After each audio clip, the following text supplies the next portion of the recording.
कहीं ऐसा तो नहीं कि वाकई इख्तिलाफात फिर गालिब आ जाएंगे और वाकई सिंध में बनने वाला जो इत्तेहाद है ये नाकाम हो जाएगा?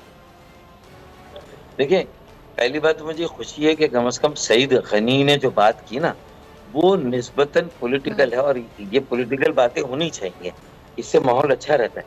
लेकिन जब ये हमारी यकजहती में तहत से ज़्यादा इसे कहता हूँ कि भई जो हम ये समझते हैं कि गुज़िश्ता 15 सालों से सिंध में जिस तरह बदतरीन, करप्ट तरीन हुक्मरानी रही, जो लूट-खसूट का बाज़ार गर्म हुआ, जो सारे बल्दियाती इख्तियारात, वसाइल मुर्तकिज़ हो गए। 18वीं तरमीम से भी सूबे को वसाइल भी मिले, इख्तियारात मिले और फिर जो मुशर्रफ साहब के ज़माने का जो बल्दियाती कानून था वो ख़त्म करके आइन के आर्टिकल 140A की नफ़ी के तहत जो बल्दियाती कानून 2013 में बनाया गया, वो आइन के 140A की नफ़ी थी, आइन की नफ़ी थी। और सुप्रीम कोर्ट में गुलजार अहमद शेख साहब ने भी ये फैसला दे दिया मेरी और MKM की पिटीशन पर।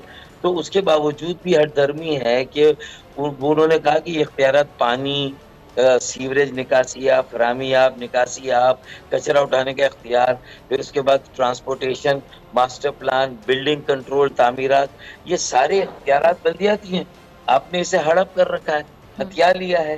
ये तो ज्यादती है, ये जुल्म है, ये गैर जमहूरी, गैर सियासी, गैर आईनी रवैया ये सुप्रीम कोर्ट कह रही है। और सुप्रीम कोर्ट सर कह अभी रही तक एक सवाल उठाया जाता है ना फारूक सत्तार साहब, तमाम धड़े जो थे वो एक पेज पर आ गए थे, तो बल्दियाती इंतखाबात का बॉयकॉट करने की क्या वजह थी? तब भी तो आप लोग आकर ये बेहतरी की तरफ एक कदम बढ़ा सकते थे अगर आ जाते तो। देखिए, मैं तो चाहता हूँ कि आप जैसे एंकर्स जो रिसर्च भी करते हैं, तज्जिया भी करते हैं, थोड़ा सा अपनी रिसर्च और तज्जिए को थोड़ा सा और वो करें और बहुत सारे एंकर्स जी मिलकर जी फिर कोई वर्डिक्ट दे कि हमारा बॉयकॉट सही था गलत था।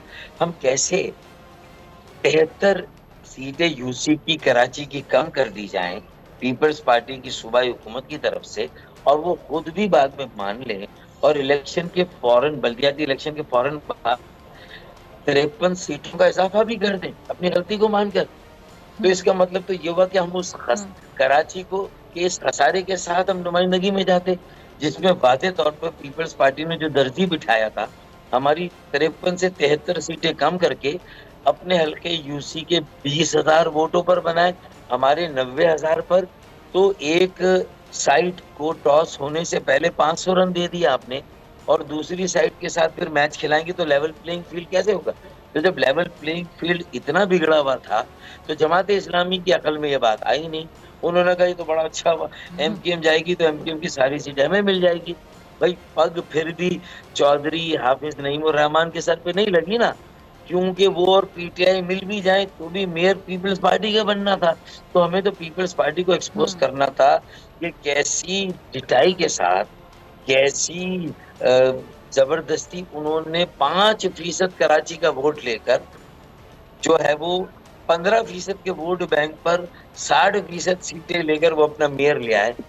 ये तो जेरीमैंडरिंग की बदतरीन मिसाल थी, जो प्री इलेक्शन रिगिंग भी थी, इलेक्शन रिगिंग भी थी और पोस्ट इलेक्शन रिगिंग भी थी।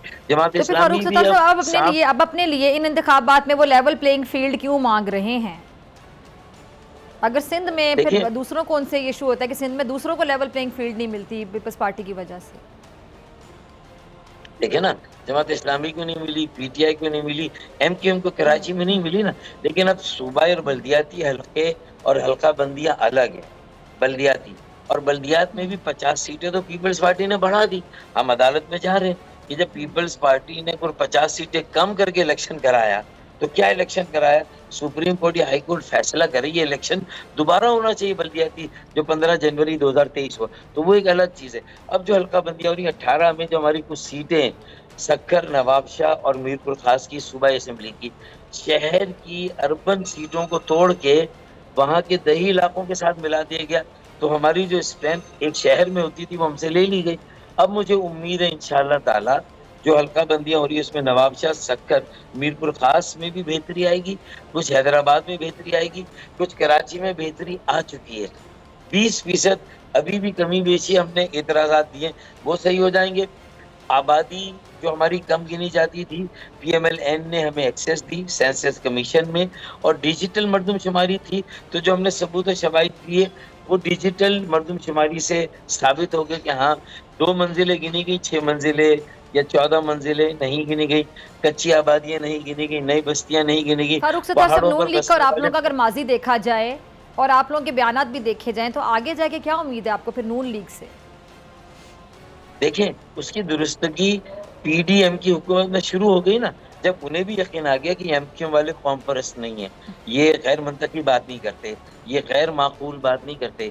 इन्होंने जो सबूत शवाहिद दिए एहसन इकबाल साहब ने वेरीफाई किए अपने सारे डिजिटल डेटा से, और उन्होंने देखा कि भाई इन्यूमरेटर और असिस्टेंट कमिश्नर और डीसी जो पीपल्स पार्टी के अंडर नून में लीग को तो समझ आ गई आप लोगों की कि आप लोग बड़े राइट पर हैं और आप लोग ही हैं जो सिंध में बेहतरी ला सकते हैं, लेकिन आप लोगों को बात समझ नहीं आ रही ना। रेहान हाशमी साहब आपकी पार्टी से हैं, वो तो अभी तक शुकूक व शुबात का शिकार है, जिनका उन्होंने इजहार बरमला कल कर दिया प्रोग्राम में। नहीं, आप लोग भी यकीन रखें नून लीग पे, यकीन तो दोनों तरफ से होता है। रेहान हाशमी ने उन गिले शिकवों की बात की जिसका ताल्लुक माजी बईस से था, जो माजी करीब में तजुर्बा हुआ 1.25 साल में। उसमें तो पूरे मुल्क ने जो 4 साल का पीटीआई की हुकूमत की नाअहली और नाकामी थी उसका बार भी उठाया। हुकूमत लेनी नहीं चाहिए थी, वो गलत फैसला, तो वो एक अलग बहस है, लेकिन अब हुकूमत ले ली। उसके बाद जाहिर है जो महंगाई का तूफान आया वो तो खुद उसमें PMLN के लिए अपनी क्रेडिबिलिटी को बचाना मुश्किल हुआ, और चूंकि एमक्यूएम उनके साथ थी तो हमें भी बहुत सारे सवालों का जवाब देना पड़ता, लेकिन कम से कम मरदूम शुमारी अगर ठीक हो गई, बेहतर हो गई।